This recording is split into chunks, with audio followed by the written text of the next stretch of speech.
Alright, it is time for a reading, check-in, update kind of thing. Hey everyone, it is Shannon, and I'm super excited to be here today and to share with you this video. This is going to be a Friday read style video for at least how I tend to do Friday reads, which is sharing the books I finished, the books I started, and the books I'm carrying over week to week. However, it's not likely going up on a Friday. My posting schedule is has not settled into whatever it's going to be, but I haven't done a reading update in a while, so this is a reading update, Friday read style, on whatever day it ends up being posted. I have no idea. So first up with the finishes, I finally finished The Eagle of the Ninth by Rosemary Sutcliff. This I have been working on. It took me about a month, and it is a book-to-film adaptation. It was made into the film The Eagle, which came out, I think, in 2011, because it's one of the oldest books on my Goodreads TBR. I added it in 2011. I got it out of the library in 2011. I started it. I didn't finish it. I returned it. I never came back to it. So here we are 10 years later. I finally came back to it and finally finished it. It is a kid's book, although it certainly doesn't feel like a kid's book when you're reading it, just because it's like, just for me, it's dense and it took me a long time to read it. It's a historical adventure story following a young man who is, actually I have no idea how old he's supposed to be. It's also historical, like it doesn't say particularly. In the beginning, it does talk about what inspired the story, and one of the events was like from 117 AD. So, this is a while ago, so age was different. Anyway, so in terms of people's responsibilities and stuff. So we are following a young man whose father was part of the 9th Legion, who goes missing along with the eagle, which is their standard. So that's the Eagle of the Ninth is that's what the reference is. And so he wants to find out what happened. And so like there are elements of this that I enjoyed. The adventure element, trying to discover what happened. There is a bit of a friendship, but to be honest, I remember the friendship a lot better from the film. In this, it feels a bit strange because the friendship is between him and someone who is a slave, who he bought as a slave, who was like in a sort of gladiator type of games, and he ends up buying him, and then they do become friends. But I felt like that I think I would have enjoyed this more if that friendship felt more like a friendship than not. So I felt complicated about that. I also felt complicated about the story. It's hard to go too much into it without saying too much about the story, but I feel like this is one situation, because it's set in Roman-occupied Britain, and then also up into Scotland, which is called Caledonia, which I did not realize. Man, my history is rusty. Not even rusty. I don't think I ever knew that. I always think of Caledonia, I think, from playing Dark Ages of Camelot. So anyway, let's just move past that. There's always opportunity to learn. And so, but the big challenge I think I had with this one is in his quest to find out what happened to his father and his father's legion. He isn't terribly, what's the best way to say this? He very much values his own family history and the traditions thereof, but does not very much honor or value the traditions of others, and that's never gonna sit well with me. So yeah, and this is also the first in the Roman Britain trilogy that goes on to the Silver Branch and then the Lantern Bearers, and it's also the first in an 8-book series called the Dolphin Cycle, and then I think the 4th book in that series starts an Arthurian section of the series. So this is Roman Britain, and then But the second book is actually different characters. So I can't decide if I want to continue the series. Given the fact that this is basically a kid's book that took me the entire month to read, I'm feeling like maybe no. But I'm going to return it to the library and not get the next one on this round. But if I'm still thinking about it on the next round of going to the library, I might get it. The second book is only available at the physical library, just like this one was, which is one of the reasons why it took me so long to read it. But the third book is on ebook. So that's exciting because then I could continue it throughout the rest of the year if I do decide to stick with it. So I like the historical adventure element of it. I still feel like really, pretty embarrassed that it took me so long to read this, and my reading pace for this was really, really slow. But how much did I enjoy it? I think I gave it a 3 on Goodreads. So I don't know, I'm more happy I was able to finish it than enjoy the reading experience, which kind of says something. So anyway, but I did finish it. Oldest book on my Goodreads TBR, one of the oldest. It's over 10 years on there. So, I don't know whether that's, whether pushing through on sometimes. I never considered not finishing it, never. So there was that. I'm determined. I don't know if that means I enjoyed it. Is enjoyment the only thing? No, it isn't. I often say that. I don't only read for enjoyment. Anyway, something I did read for enjoyment, one of the highlights of the past little while was Beware the Snowman. This is a Goosebumps book by R.L. Stine. He's got a heart of cold. I read this during that heat blitz a little while ago. That was just oh my, it was really, I live in Toronto and we have very variable weather. We have very cold winters, we have very hot summers, but that was a cut above. That was bananas. So anyway, but this one I really enjoyed. This one is set in the edge of the Arctic Circle. A girl and her grandmother, her Aunt Greta, move to this, Arctic Circle town, and there's all of these strange and very specific looking snowmen, and she feels like they're following her. She feels like they're talking to her. Everyone talks about the mysterious hill that she shouldn't go up, or mountain or whatever, and not to talk to that person that lives there. So of course she does all the things that people tell her not to do, and she, little by little sort of hears like the different history, myths around, or stories, scary stories around the town, and I actually really enjoyed it. I liked the twists and turns. I liked the setting. It was a lot of fun. I don't have too much to say about it. I'm working through the Goosebumps books, and I'm reading the ones that are available at the physical library, and this was one of them. So I'm really glad. It was definitely, in the ones that I've read in the past while, it's probably one of, if not my favorites. So that was a lot of fun. Also for library books, this one was in the LGBTQ plus grab bag, and that is Genderqueer by Maia Kobabe, and I'm not sure if I'm pronouncing their last name correctly, or Air's last name correctly. This is a memoir about someone who is, what does it say on the background, who is an autobiography about Air's path to identifying as non-binary and asexual and coming out to Air family and society. I thought it was great. I really, really enjoyed it. I liked the art.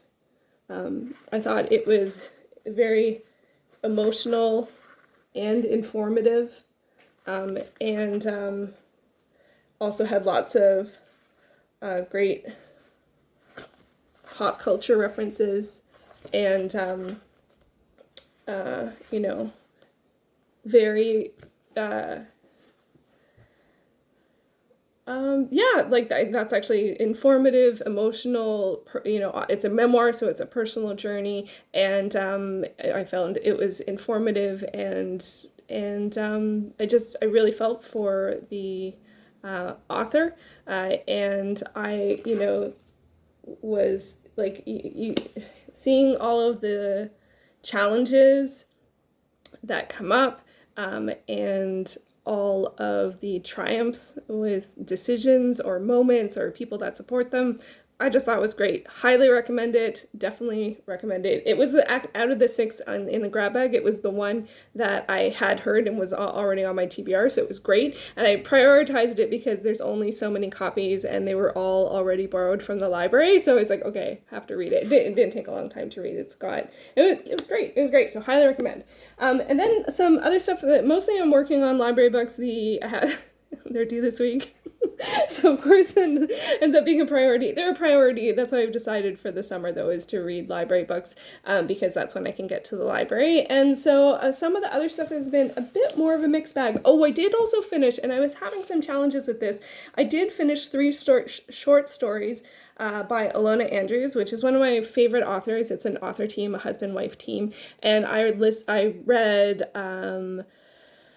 The Questing Beast, A Mere Formality, and The Small Blue Key. The Questing Beast and A Mere Formality are, I can't remember which is which. Some of them are connected to the Koslov universe. I think that's A Mere Formality. And then The Questing Beast is connected to the Kinsmen, or is it the reverse? I can't remember. It's also not very clear, and also, like, I feel like The Questing Beast, it's a science fiction short story that does have a connection to the Arthurian tale of the Questing Beast. I don't feel like you need any, if you know the story of the Questing Beast, you will enjoy it more, I think, but it doesn't have a huge tie-in, but it didn't feel super connected to Koslov or Kinsmen, so I don't feel like you need those as reference. I enjoyed that. It was a short, fun adventure story. It was one of the few stories that they have that doesn't have any romantic or racy elements to it, as was with A Small Blue Key, which I enjoyed, which was very short, like 12 pages. I think it's available on their website. I think all of these are available on their website. And then The Small Blue Key was more like urban fantasy or very light fantasy elements in a realistic setting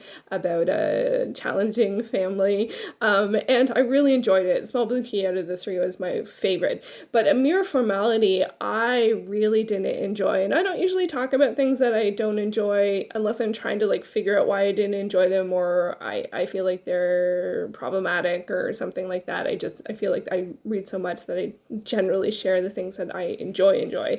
But A Mere Formality, I really disliked it on so many levels. And it's also one that it's like got racy context but no content, so you don't get that if that's what you're looking for. And it is definitely part of I can't remember, whatever series has the Silver Shark, the science fiction romance series. It's kind of not really, and this definitely I didn't feel like was romance. It's one of those things that I think like it just crossed a line for me, and I was like, no. And I'm really upset with that because I really like so many of their works, and now I've read 2 things, this and Alpha Origins, that I've been like, whoa, like, if this is the first thing I read from someone, I wouldn't read anymore. And this one was it's a science fiction story about a treaty kind of situation, but it goes into sort of racy-ish or just sexual discussions, and I feel, and for me, the challenge was that I felt like the protagonist had no choice in the matter, because guess what? The protagonist had no choice in the matter, and they didn't do anything to try and change that. And then where it went, I was like, how did you get there from here? Why would you get there from here? And so that sort of like no choice situation is like not okay. And so like it is the context of the military-ish society that it's set in. And I think some people would find it funny. Like, the reviews on Goodreads are totally divided. Some people found it funny and, but I just found it crass and, could have done without it, completely. And so, and crass and no choice. And I'm like, what, that doesn't speak to me. So that's not something I want to read more of. So it is I think it is one of these ones that's part of some of the other universes miniseries type things that these short stories are part of. So I'm complete on those series of stories, but I'm really sad because I love the Kate Daniel series, which is what primarily I've read from Ilona Andrews, and I really have enjoyed the Innkeeper Chronicles, the 2 that I have read from that. But it makes me wonder, because I feel like they're an author that I'd like to read all of their work, and now I'm kind of like, I don't know if I want to do that, because so far both this and I didn't love the Kinsmen Koslov ones, the science fiction-y ones, and I really didn't like Alpha's Origin. So I guess it makes sense to, try all of the series and just take it from there. I definitely want to read the one that starts with Burn for me, but I feel like I'd like to catch up on Innkeeper Chronicles. Anyway, but it just made me a little sad because I really wanted to enjoy it. I thought, oh yeah, this is just a short story. It'll be a nice, quick, one sitting read. And I was like, okay, now I have to read something else because I gotta not. And I'm sure some people will find it fun, funny, racy-ish, and I was just like hard no. So we're all different.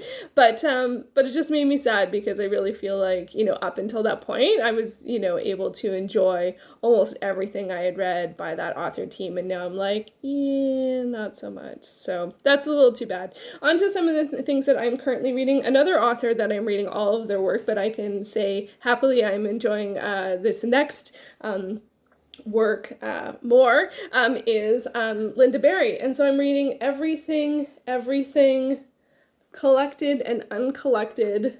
Where's the other part? Comics from 1978 to 81.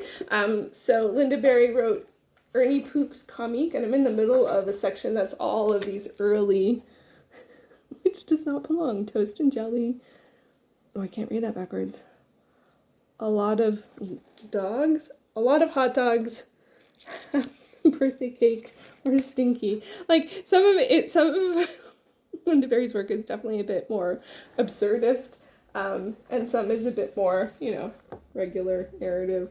And I'm really, really enjoying it. So this is just a whole bunch of comics, throughout the years, and I am enjoying it. I'm about not even halfway through this. I would like to return to the library, and so hopefully finish it up this week. And so that was really great. I was thrilled to see that they had it. They have some of Lynda Barry's work on Scribd in ebook format. Another book that I am working on is this one. Wow. Okay, so the Melancholy of Haruhi Suzumiya by Nagaru Tanagawa. This is another one of the oldest books on my Goodreads TBR. Actually, the second book in the series is one of the oldest books on my Goodreads TBR. This is book number 1. If I read either, I'm counting it as a complete for that challenge.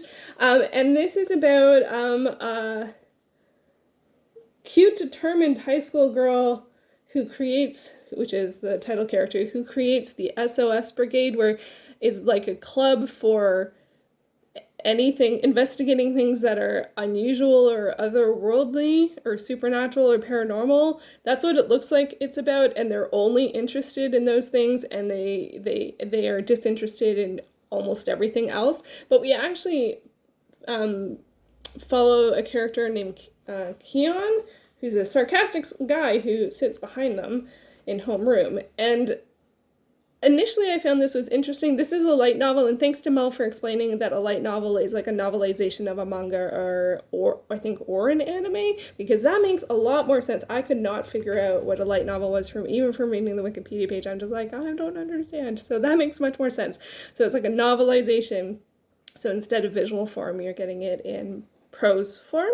I think that's correct. And so this was initially starting like interesting, fun hijinks type of stuff, with the SOS Brigade and starting a new school and, new people and like dynamics and stuff like that. But I have found that it has turned, I'm about 60 pages in, it's 200 pages. And then it's turned into like, the title character really doesn't listen to other people, has forced some other people into situations of pretty much harassment or abuse to further their own desires, like plight, like what they want, not necessarily desires, and I'm just like, is this absurdist, or is this supposed to be funny that they just push someone into situations that are inappropriate? I don't know.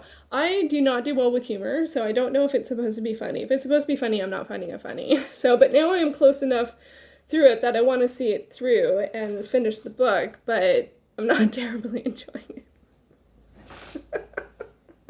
Maybe I shouldn't read the oldest books on my Goodreads TBR. Oh my gosh. Anyway, so not having much luck with that, but I do feel like I want to stick it out. It is really just very different from anything I've read, at least anything I've read recently, but I'm really not okay with that sort of abuse situation. It's just like, no, it's just no. And I don't know, it kind of feels like I can't remember what the term is, like that sort of idea of the girl who is is it the manic pixie something, like just like everyone is interested in, and that it kind of feels like that. I don't think that's a trope because it's a character, that sort of archetype, and and so they can get away with anything because everyone is too intimidated to say anything, or too, you know, finds them attractive or what. I don't know. Not loving it. Not loving it. Not loving it. I am loving, and I am continuing to read the Pandava series. I'm reading Shah and the City of Gold. This is by Roshani. This is the 4th book in the series, and I am buddy reading this with Izzy, Punk Rock Girl PA, and Kate Kelly, and this will get us up to date for the series. The live show is going to be on, it's early this month, it is Tuesday the 20th, because I requested it for it to be before the Olympics. So yeah, so I am reading this 5 chapters a day for 2 weeks, 5 days out of 7, because anything a week is actually 5 out of 7 days for me, because I can't commit to every day, because if you have one day where you just need a break, you're behind. So 5 out of 7 days is what I do for anything I do weekly. So anyway, especially in terms of reading. So I'm enjoying this a lot. I can't say too much about it. It is a middle grade urban fantasy series based on mythology or inspired by mythology, and but it's the 4th book in the series, so I can't say anything. Although I gotta say, I think they made the characters a little slimmer in this one. I don't have the 3rd book right in front of me, but I did notice that when I was looking at, and they're aging, so they're probably getting taller, but I was kind of like, they look pretty skinny. Not like, should I be judging on body type at all? No, not really. But, why do they look thinner? I don't know, just me. Anyway, and then in terms of what upcoming, I have like all of my library books from my last library haul, but in particular, I do really want to get to Descending Stories, volume 6 and 7. This is a manga series, and oh, so beautiful. Based on the Rakugo, performing arts, and someone who wants to learn it from someone else, and it's been a while since I've read it. I think maybe over a year. But I want to finish off or catch up with the series, and I have more volumes coming for me, so I have to read these ones. So yeah, I'm going to leave that there because this is long. Let me know your thoughts. Let me know, I can't think of a question. I'm out of practice. Are you enjoying the library this summer? There we go. Are you enjoying the library this summer? I really am. It's very strange to be mostly reading physical books. That's why I was reading the short stories, because those are all on my Kindle. But I did not have much luck. What do you do when an author that you generally love has some stuff that you don't like? Do you just like let it go? Do you change your mind? I don't know. I'm still sitting with that one. I'm still going to read the Innkeeper Chronicles for sure, and try all of the series probably, but I am really sad about that mere formality. That just, I'm sure some people find it funny. I feel like that's the route it was going. It didn't work for me. So anyway, but I'm going to enjoy my library books. I have no idea what my film schedule or my posting schedule is going to be. I'm sorry. I hope it'll be semi-consistent, but I am not sure. Fingers crossed I come up with something. Thank you so much for watching. I will be back soon, hopefully with another video.